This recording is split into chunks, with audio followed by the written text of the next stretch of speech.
안녕하세요. BTMS 보타임의 실버 채널입니다. 3월 30일 헤드라인 뉴스를 전해드리겠습니다. 보타임의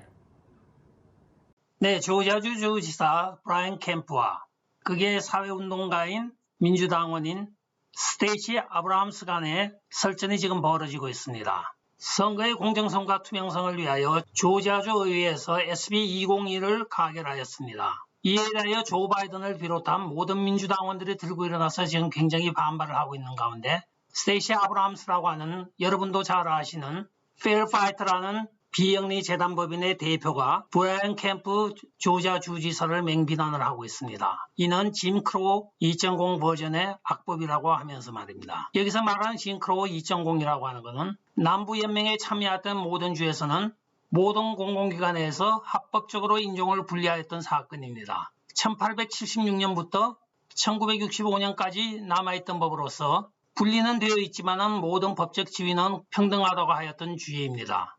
1965년도 수정헌법 19조가 시행되어서 모든 것이 없어질 때까지 짐 크로우법이라고 하여 모든 관공서에서 흑인과 백인을 서로 구별하여 대해왔던 사실입니다. 법적으로는 평등권이었지만 실제로 생활에 있어서는 평등하지가 않았던 사건입니다. 이 짐 크로우법 2.0 버전이라고 맹비난을 하자 브라이언 캠프는 여기에 대하여 반박을 하고 났습니다. 스테이시 아브라함스가 Fair Fight라는 자신의 단체를 통한 모금 활동과 돈을 긁어모으기 위하여 허위 정보를 유출하고 퍼뜨리고 있다고 비난을 하고 있습니다. 따라서 그녀의 은행 계좌에는 지금 돈이 차고도 넘치며 지금도 더욱더 돈을 얻기 위하여 부자들과 억만장자들에게 이 사건을 자꾸 부각시켜서 자기 계좌로 돈이 더욱더 들어오게 만들고 있다고 이야기를 합니다. 또한 조 바이든이 이 법안을 짐 크로우 2.0 버전이라고도 이야기한 것에 대하여 이 법에 대해서 알지도 못하면서 떠들고 있다고 같이 싸잡아서 비난을 합니다. 그리고 조 바이든을 향해 그는 아무것도 알지 못하면서 백악관에 있는 그의 하수인들에게 둘러싸여서 꼭두각시 노릇이나 하지 말고 국경에 가서 국경 문제를 해결하고 국경을 통한 인신매매범들에 대한 대책을 강구하라고까지 아주 맹비난을 하고 있습니다. 그러자 스테이시 아브라함스는 이 법안에 포함되어 있는 음료와 물 제공의 금지 조항에 대하여 이야기를 하고 있습니다. 그러자 브라이언 캠프가 음료와 물을 누구든지 가져올 수 있고 누구든지 줄 수가 있다. 그러나 선거 장소 150피트 안에서는 금지하는 것은 당연한 일이다. 우리가 거기에다 공짜 물을 줄 수 있는 시설을 갖출 수도 있고 또 그 사람들이 그 물을 마실 권리도 있다. 그러자 스테이시 아브라함스 하는 말은 그것은 국민 세금이 나가는 일이라고 되게 걱정해주는 이야기를 하고 있습니다. 하여간 이 둘은 다 친중파로서 한 사람은 테자방 소속이고 한 사람은 샹하이방 소속이라고 알려지고 있습니다. 제너럴 모터스에서 2022년 정기용 험비를 제작하였습니다. 빈 넘버가 0001로 시작되는 지금 GM 디트로이트 공장에서 조립 중에 있습니다. 그러나 조립도 되기 전에 벌써 250만 불에 팔렸습니다. 그 사연인즉 터널 앤 타워 파운데이션이라는 비영리 재단법인의 모금 운동으로 이 차를 먼저 선판매를 하였습니다. 2001년 9.11 테러 사건 때 순직한 스테픈 실러라는 소방관을 기념하여 만든 재단이기도 합니다. 한편 이 재단은 저몰 장병 유가족들과 상위 용사들 유가족들에 대한 재정적 지원을 위하여 만들어진 재단으로서 지금 많은 활동을 하고 있습니다.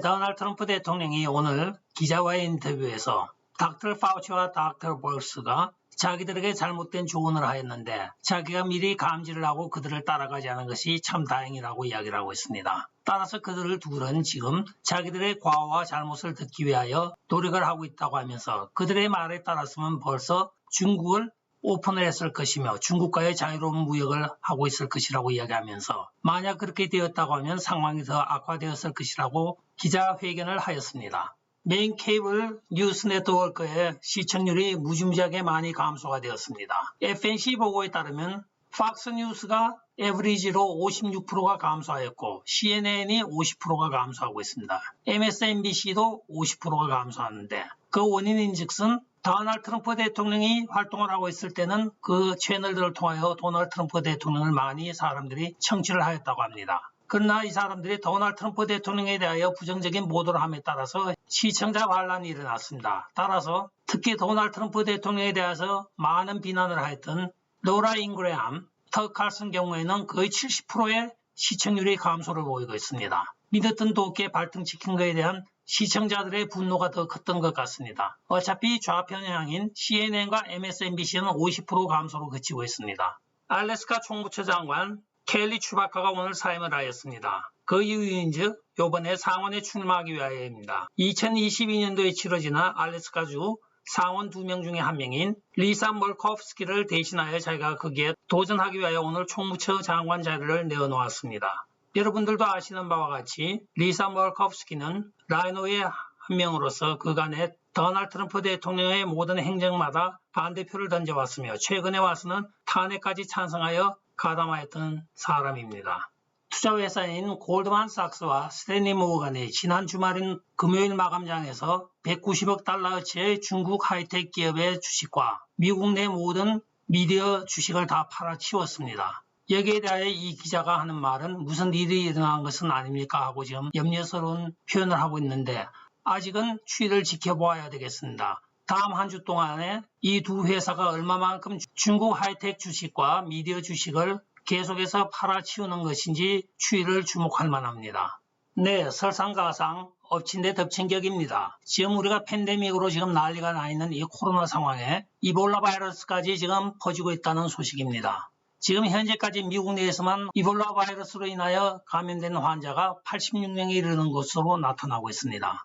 EU에 속해 있는 헝가리가 잔스 홉킨스의 보고에 의하면 유럽에는 헝가리가 세계 제2위의 코로나 사망률을 나타내고 있다고 발표를 하고 있습니다. 그러나 아이러니하게도 이 헝가리는 유럽에서 가장 많은 백신 접종을 한 나라 중에 하나입니다. 현재 공식적인 발표에 의하면 21.6%가 백신을 이미 끝낸 상태라고 이야기를 하고 있습니다. 그 백신들은 주로 중국제 시노파암과 러시아제 스푸트닉 V 백신 두 종류가 주종을 이루고 있으며 이 두 백신을 세계 최초로 국가적으로 승인한 나라이기도 합니다. 총리 빅터 오르반에 의하면 유럽의 느린 백신 공급에 대하여 불만을 가지고 중국과 러시아에 직접 접촉을 하여 더 많은 백신을 확보하였습니다. 금요일 인터뷰에서 오르반 총리는 우리는 대기 국가 중에 가장 선두에 있으며 많은 백신을 더욱더 빠르게 공급할 수 있다고 자랑을 하고 있습니다. 그러나 아이러니하게도 유럽에서 가장 많은 사망 비율을 나타내고 있는 나라이기도 합니다. 또한 지난주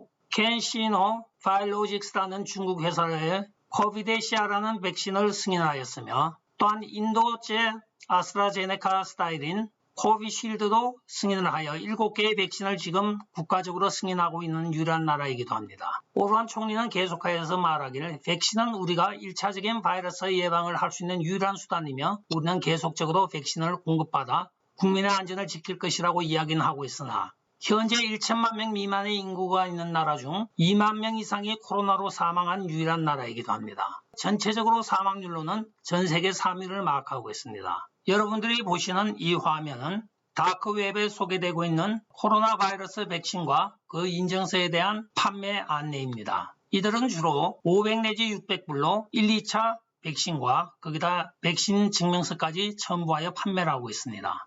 우리가 일명 그린카드라고 부르는 백신 예방접종 확인서이기도 합니다. 또한 이들은 결제를 일반 US 달러가 아닌 비트코인을 원하고 있으며 IT 보안업체인 CPR, Cardiopulmonary Resuscitation이 아닙니다. 이게 심폐소생술이 아니라 체크포인트 리서치라는 IT 보안업체의 이름입니다. CPR에 의하면 지난 3개월 동안 잔슨앤잔슨과 같은 세계적인 유명 브랜드로 위장하여 다크웹에서 판매되고 있는 것이 점점 증가하고 있다고 보고가 되고 있습니다. 실제로 고객의 대부분은 실수요자가 아닌 딜러들로 밝혀지고 있다고 하며 자기들도 가짜로 계정을 만들어서 접촉을 하여 비트코인을 주고 샀는데 수화물 트래킹 넘버까지 받았다고 합니다. 여기에 대하여 FTC의 발표에 의하면 코비드 백신 사기에 대하여 분명히 밝히고 있습니다. 백신의 등록 비용이 없고 당신이 예약을 하거나 또 줄을 서는 것에 돈을 요구한다고 하는 자체가 전부 사기라고 밝히고 있습니다.